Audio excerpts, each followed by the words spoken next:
इस वीडियो में हम आधुनिक हिंदी कविता यानी कि छायावादोत्तर कविता में नागार्जुन जी द्वारा रचित कविता दुखरन मास्टर को पढ़ने वाले हैं। हम इस कविता की लाइन बाय लाइन सरल व्याख्या आपको बताने वाले हैं। तो आइए देखते हैं। यह कविता भारतीय ग्रामीण शिक्षा व्यवस्था की दयनीय स्थिति और शिक्षकों की दुर्व्यवस्था, राजनेताओं के खोखले वादे, इन सभी पर एक मार्मिक और व्यंग्यात्मक टिप्पणी करती है।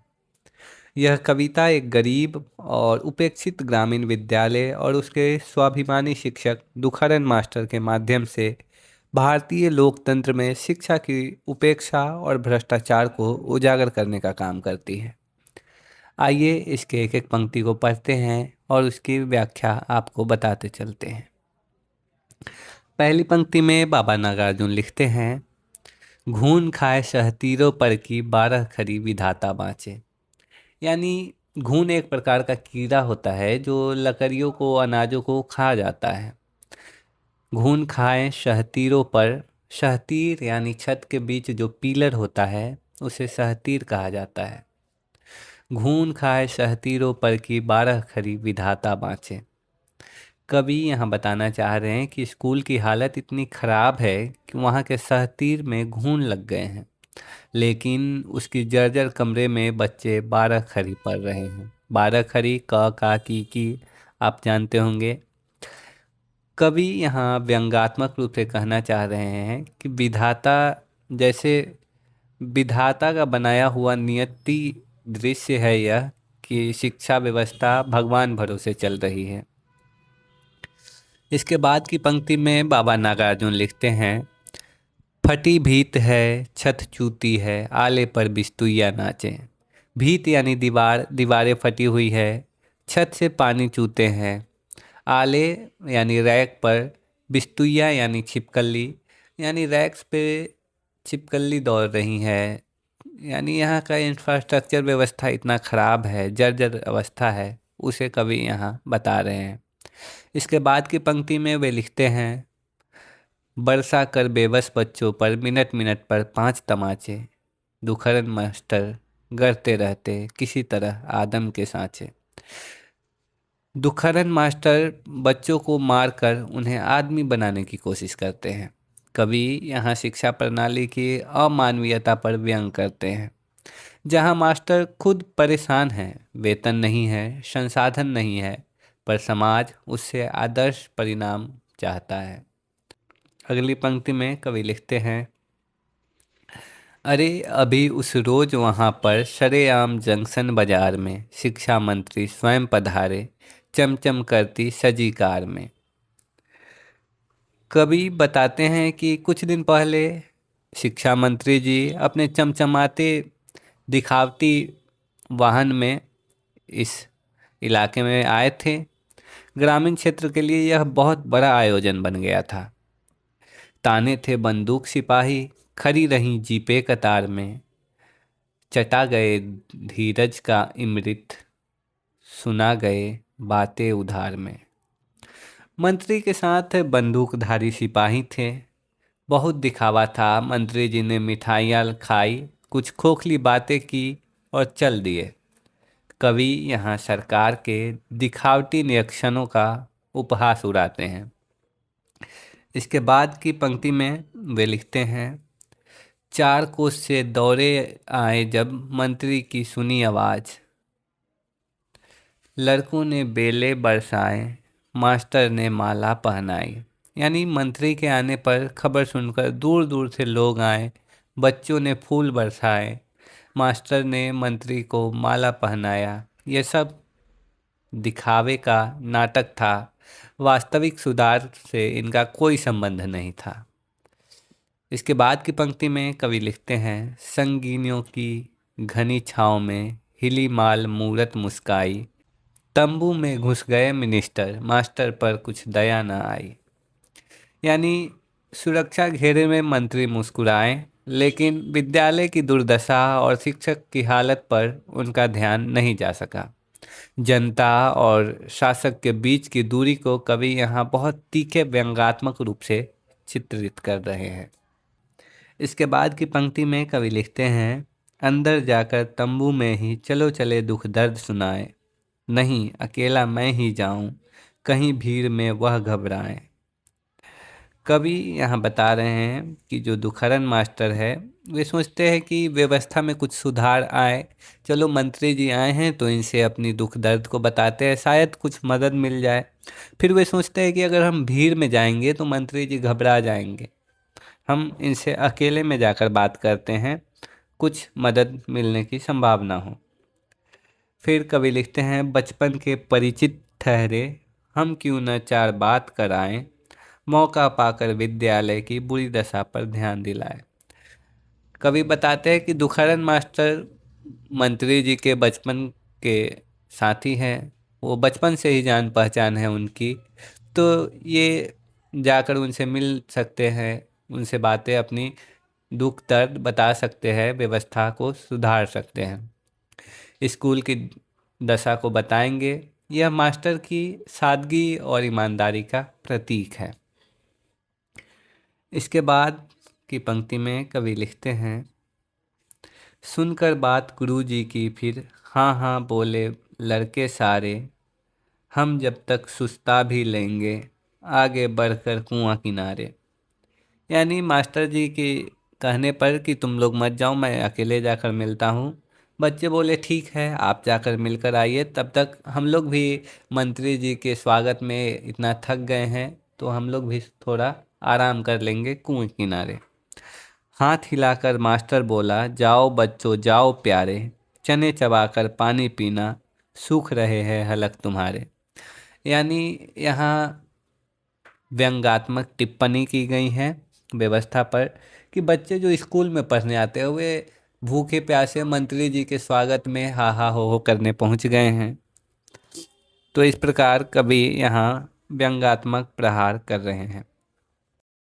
इसके बाद की पंक्ति में कवि लिखते हैं, फाटक पर पहुंचे तो देखा डटे हुए थे दो नेपाली, हाथों में संगीन संभाले लटक रही थी निजी भुजाली। यानी जब खरन मास्टर पहुंचते हैं जहां मंत्री जी तंबू में हैं, उसके गेट पे तो वहां दो सैनिक बंदूकधारी सिपाही खड़े थे, उनके हाथों में लटक रही थी निजी भुजाली, यानी उनके हाथों में बंदूक थी। वे फिर आगे लिखते हैं, कहाँ जाएगा वे गुर्राए, आंखों में उतराई लाली, दुखहरन का यूं दिल दुखी हुआ, सुन सुखा तत सूखी गाली। यानी जब दुखहरन मास्टर गेट पर पहुंचते हैं तो सिपाही पूछते हैं कहाँ जाएगा, वे गुर्रा कर उन्हें देखते हैं।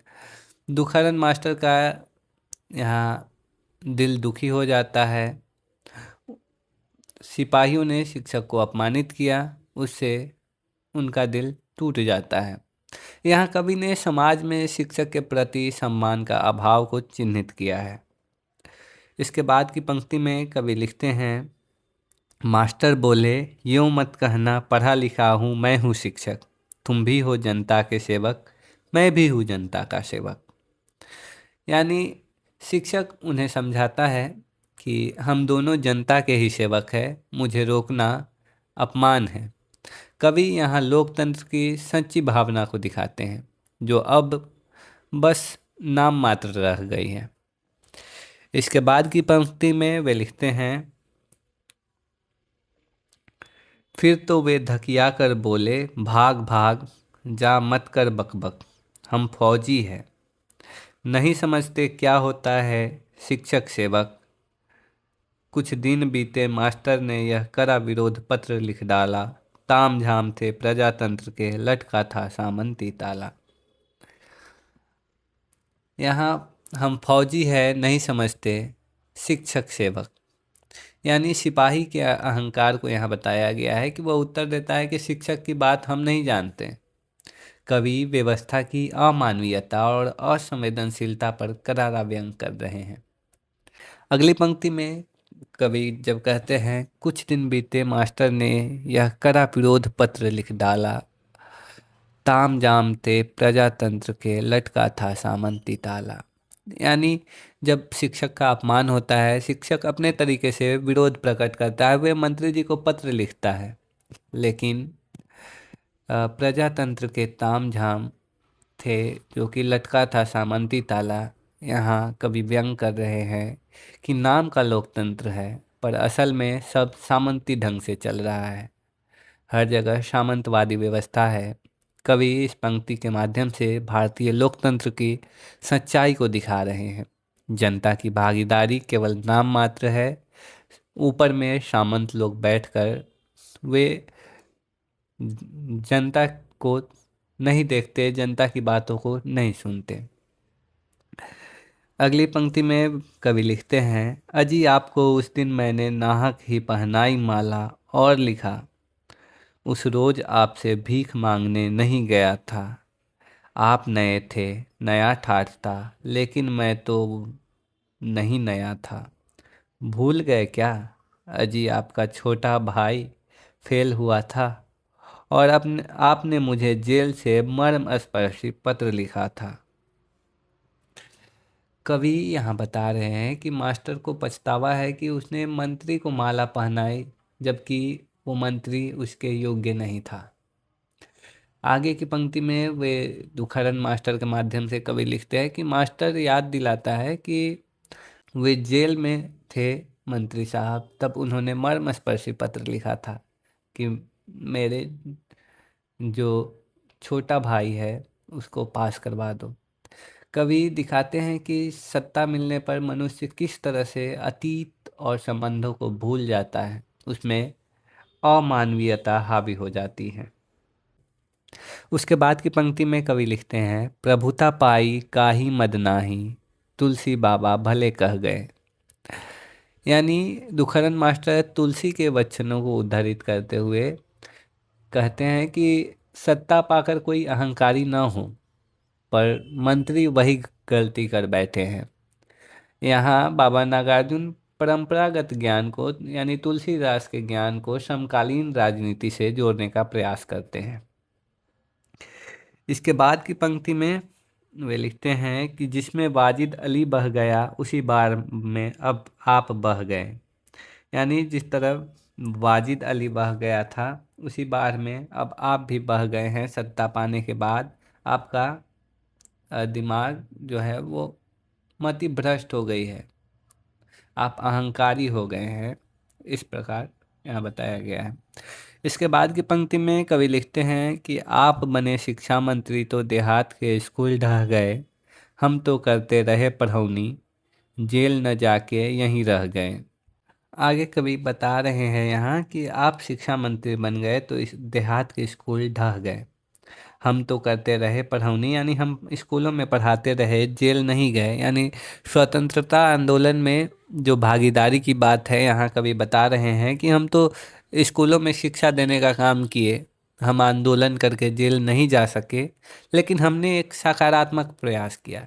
जैसा कि हमने उनको प्रणाम कविता में भी देखा था कि वहाँ बाबा नागार्जुन वैसे लोगों को प्रणाम करते हैं जिनके योगदान को समाज ने भुला दिया। उन्होंने सकारात्मक प्रयास किया, लेकिन उनके योगदान को समाज ने भुला दिया। यहाँ भी दुखहरण मास्टर उसी भूमिका में सामने आते हैं। उपदेशों की धुआंधार में अकुलाता शिक्षक बेचारा, अजी आपको लगता होगा सुखमय है यह भूमंडल सारा। यानी शिक्षक अपने तरीके से उपदेश देता जा रहा है, लेकिन कोई उसे सुन नहीं रहा है। सबको ऐसा लग रहा है कि सब कुछ ठीक ही चल रहा है, क्या ही मतलब है। इसके बाद बाबा नागार्जुन लिखते हैं कि लिखा अंत में ध्यान दीजिए, बहुत दिनों से मिला न वेतन, किससे कहूँ दिखाई पड़ते कहीं नहीं अब वे नेतागन। पिछली दफे किया था हमने पटने में जा जा के अनशन, स्वयं अर्थ मंत्री जी निकले, वह दे गए हमें आश्वासन। और क्या लिखूं इन देहाती स्कूलों पर भी दया कीजिए, दीनहीन छात्र गुरुओं की कुछ भी तो सूध आप लीजिए। हटे मिटे यह निपटज हालत, प्रभु ग्रामीणों पर पसीजिए। यहाँ कवि बता रहे हैं कि दुखहरण मास्टर अपने पत्र में अंतिम में लिखते हैं कि बहुत दिनों से हमें वेतन नहीं मिला, किसी से कहूँ अब कोई नेतागण हमें नहीं दिखते। पिछले दफ़ा हमने पटना में जाकर अनशन किया था, वहाँ भी हमें स्वयं अर्थ मंत्री यानी वित्त मंत्री आए और आश्वासन देकर चले गए। आश्वासन के सिवा हमें कुछ न मिला। और क्या लिखूं इन देहाती स्कूलों पर भी दया कीजिए। मुझे तो अपना वेतन नहीं मिल रहा है, मैं स्कूलों के बारे में क्या लिखूं। दिनहीन छात्र यानी गरीब छात्रों पर गुरुओं की कुछ भी तो ऐसा सूद लीजिए। हमारा संकट का निपटारण कीजिए, ग्रामीणों पर थोड़ा दया कीजिए। दया की भई यहाँ मांग रहे हैं दुखरन मास्टर मंत्री जी से। कोई फंड है उनमें से अब हमको वाजिब ऐड दीजिए। यानी अंत में मास्टर विनम्रता से निवेदन करते हैं कि सरकारी योजनाओं में से उन्हें भी कुछ सहायता दी जाए। यह विनती भरा व्यंग है जो बाबा नागार्जुन की शैली की विशेषता है। इस प्रकार इस कविता के अर्थ को, भावार्थ को हमने समझा। इस पूरी कविता में बाबा नागार्जुन ने ग्रामीण शिक्षक दुखहरण मास्टर के माध्यम से भारत की शिक्षण प्रणाली की बदहाली, शिक्षक की आर्थिक दयनीयता और सरकार की ढोंगी नीतियों पर तीखा व्यंग किया है। मंत्री और व्यवस्था जहां दिखावे में व्यस्त है, वहीं असली कर्मठ लोग भूख और अपमान के बीच भी अपनी जिम्मेदारी निभा रहे हैं। इस प्रकार इस काव्य में सामाजिक व्यंग को केंद्र में रखा गया है। इसकी भाषा शैली की बात की जाए तो ये अभिधात्मक शैली में लिखा गया है, जैसे को तैसा लिख दिया गया है। कोई इसमें लक्षणा या व्यंजना शैली नहीं है।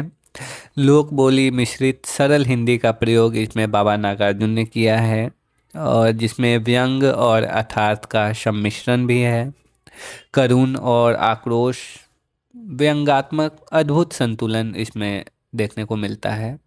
इस कविता का अगर मूल संदेश माने तो कवि लोकतंत्र के मूल्य को केंद्र में रख रहे हैं। वे बता रहे कि लोकतंत्र का मूल्य तभी है जब जनता और शिक्षक जैसी नींव मजबूत हो, वरना सब दिखावा है, सब ढोंग है।